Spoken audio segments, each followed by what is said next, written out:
guys, let's do this news reading challenge 2025 Filipino.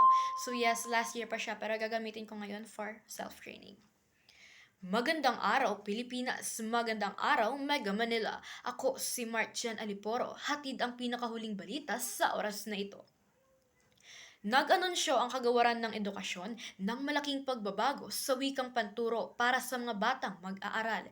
Sa ilalim ng DepEd Order No. 20, inaatasan ang mga paaralan na gumamit ng Ingles at Filipino sa pagtuturo sa mga mag-aaral mula kindergarten hanggang grade 3. Naaayon ang pagbabagong ito sa Republic Act 12027 na opisyal na nagtatapo sa mandatoryong paggamit ng mother tongue sa Key Stage 1.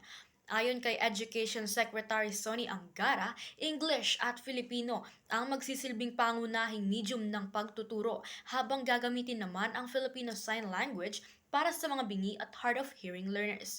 Sa kabila ng pagbabago, gagamitin pa rin ang mga panrehiyong wika bilang pantulong sa paglipat ng mga mag-aaral sa iba't ibang wika gamit ang paraang tinatawag na translanguaging. Nilalayon ng hakbang na ito na pahusayin ang literacy at comprehension habang tinitiyak ang inclusivity at mas maayos na pag-unlad ng wika para sa lahat ng uri ng mga mag-aaral.